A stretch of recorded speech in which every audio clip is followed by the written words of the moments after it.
जय हिंद दोस्तों, आपका स्वागत है हमारे यूट्यूब चैनल एबीटी जीके में। दोस्तों, महत्वपूर्ण जीके के क्वेश्चन लाए जो कि दोस्तों हर परीक्षा में पूछे गए सभी सवाल है, इसलिए वीडियो को दोस्तों लास्ट तक देखिएगा। चलिए शुरू करते हैं। तो सवाल फर्स्ट है, मॉस और मार्केशिया निम्नलिखित में से किसके अंतर्गत आते हैं? तो मॉस और मार्केशिया दोस्तों अनावृत्त बीजी के अंतर्गत आते हैं। तो अनावृत्तीय बीजी के अंतर्गत याद रखिएगा मॉस और मार्केशिया आते हैं। काफी इंपोर्टेंट सवाल है, तो याद रखिएगा। नेक्स्ट वाले अगला 2 नंबर के लिए, जागोई भारतीय शास्त्रीय नृत्य के निम्नलिखित में से किस नृत्य रूप की एक प्रमुख शैली है? तो मणिपुरी इसका करेक्ट आंसर होगा ऑप्शन ए मणिपुरी। याद रखिएगा, मणिपुरी नृत्य रूप की प्रमुख शैली है दोस्तों एक। नेक्स्ट सवाल देखते हैं अगला 3rd नंबर के लिए, जीवाश्म ईंधन के जलने से होने वाले प्रदूषण को कम करने के तरीके की पहचान करें। तो इसका राइट आंसर होगा दहन प्रक्रिया की दक्षता में वृद्धि करके। तो ऑप्शन सी राइट आंसर होगा दोस्तों। ये दोस्तों जीवाश्म ईंधन के जलने से होने वाले प्रदूषण को कम करने की तरीके की पहचान है, याद रखिएगा। नेक्स्ट सवाल है अगला 4th नंबर के लिए, निम्न में से क्या 7वीं पंचवर्षीय योजना के मुख्य उद्देश्यों में से एक था?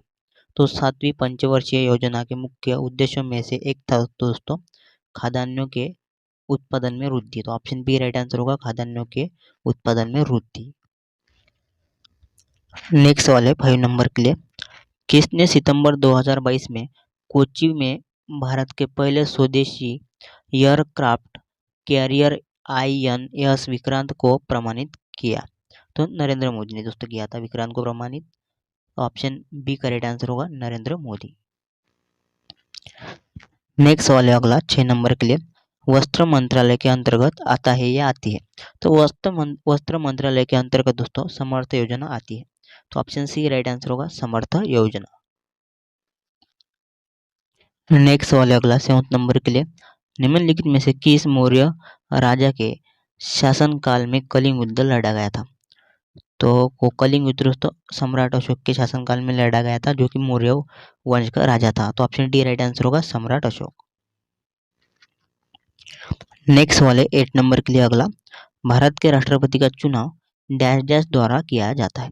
तो दोस्तों भारत के राष्ट्रपति का चुनाव दोस्तों संसद के दोनों सदनों के निर्वाचित सदस्य और राज्य विधान सभाओं के सदस्यों द्वारा किया जाता है। तो ऑप्शन बी जिनका भी आ रहा है उनका राइट आंसर होगा। नेक्स्ट वाले अगला 9 नंबर के लिए, तपन कुमार पटनायक ने किस नृत्य शैली में संगीत नाटक अकादमी पुरस्कार जीता है? तो इसका राइट आंसर होगा छऊ। छऊ तो ऑप्शन डी याद रखिएगा। नेक्स्ट सवाल है 10 नंबर के लिए, महात्मा गांधी नई श्रृंखला के रुपए 2000 के बैंक नोट के पृष्ठभाग पर का चित्र था। तो इसका राइट आंसर होगा मंगलयान का। मंगलयान का चित्र था दोस्तों, याद रखिएगा 2000 के नोट पर। ऑप्शन बी राइट आंसर होगा मंगलयान। नेक्स्ट सवाल 11 नंबर के लिए है, काफी इंपोर्टेंट सवाल है, भारतीय संविधान के मूल लेख में अनुच्छेद थे? तो दोस्तों बताइए दोस्तों भारतीय संविधान के मूल लेख में अनुच्छेद कितने थे? तो 395। तो याद रखिएगा ऑप्शन बी ऑप्शन ए दोस्तों करेक्ट आंसर होगा 395 दोस्तों भारतीय संविधान के मूल लेख में अनुच्छेद थे। नेक्स्ट सवाल है 12 नंबर के लिए, आपातकाल के दौरान किन मौलिक अधिकारों को निलंबित नहीं किया जा सकता है? तो आपातकाल के दौरान दोस्तों अनुच्छेद 20-21 को दोस्तों निलंबित नहीं किया जा सकता है। तो ऑप्शन सी राइट आंसर होगा 20-21 अनुच्छेद। नेक्स्ट सवाल है अगला 13 नंबर के लिए, कौन सी अक्षांश रेखा भारत के मध्य से होकर गुजरती है जो देश की जलवायु को प्रभावित करती है?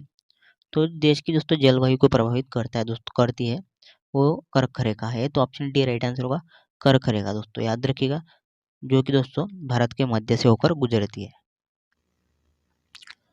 नेक्स्ट सवाल है अगला, ऐसी राजस्व प्राप्तियां जिनका सरकार पर दावा नहीं होता है वो क्या कहलाती है? तो गैर प्रतिदेय कहलाती है। तो ऑप्शन ए राइट आंसर होगा गैर प्रतिदेय दोस्तों, याद रखिएगा, जिनका दोस्तों सरकार पर दावा नहीं होता है। नेक्स्ट सवाल है अगला, 2017 से 18 में विजय हजारे ट्रॉफी किस राज्य ने जीती थी? तो विजय हजारे ट्रॉफी दोस्तों 2017 से 18 तक दोस्तों कर्नाटक राज्य ने जीती थी। याद रखिएगा, कर्नाटक राज्य ने 17 से 18 में विजय हजारे ट्रॉफी जीती थी। नेक्स्ट वाले 16 नंबर के लिए, अगस्त 2022 में उत्तराखंड सरकार के राज्य ब्रांड एम्बेसडर के रूप में किसे नियुक्त किया गया? तो option C Akshay Kumar correct answer होगा। अक्षय कुमार को दोस्तों उत्तराखंड सरकार के राज्य ब्रांड एम्बेसडर के रूप में नियुक्त किया गया है, तो ऑप्शन सी राइट आंसर होगा। नेक्स्ट वाले अगला 17 नंबर के लिए, भारत में अरेबिका कॉफी कौन से राज्य में उगाई जाती है? तो बताए दोस्तों, भारत में अरेबिका कॉफी कौन से राज्य में उगाई जाती है? तो कर्नाटक में। ऑप्शन डी याद रखिएगा, कर्नाटक राज्य में भारत में दोस्तों अरेबिका कॉफी उगाई जाती है। नेक्स्ट सवाल है 18 नंबर के लिए, काफी इंपोर्टेंट सवाल है। भारत में पहली संपूर्ण जनगणना कब की गई थी? तो बताइए दोस्तों, भारत में संपूर्ण पहली जनगणना कब की गई थी? तो 1881 में। तो ऑप्शन डी याद रखिएगा, 1881 में की गई थी भारत में पहली संपूर्ण जनगणना। नेक्स्ट वाले 19 नंबर के लिए, निम्नलिखित में से किस विटामिन की कमी से बच्चों में सूखा रोग होता है? तो दोस्तों बच्चों में सूखा रोग होता है दोस्तों विटामिन डी की कमी से। तो ऑप्शन डी याद रखिएगा, विटामिन डी की कमी से बच्चों में सूखा रोग होता है। नेक्स्ट वाले 20 नंबर के लिए, राजा अम्बी कहाँ के शासक थे? तो बताइए दोस्तों, कहाँ के शासक थे राजा अम्बी?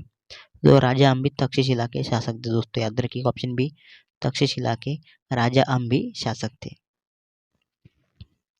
नेक्स्ट वाले 21 नंबर के लिए, कनकलता बरुआ एक किशोर स्वतंत्रता सेनानी थी, वे कहाँ की रहने वाली थी? तो ये दोस्तों असम की रहने वाली थी, कनकलता बरुआ। तो याद रखिए ऑप्शन ए राइट आंसर होगा, असम। नेक्स्ट वाले अगला 22 नंबर के लिए, लैब्राडोर सागर और भूमध्य सागर किस महासागर का हिस्सा है? तो लैब्राडोर सागर और भूमध्य सागर दोस्तों ये अटलांटिका महासागर का हिस्सा है, तो ऑप्शन डी राइट आंसर होगा, अटलांटिका।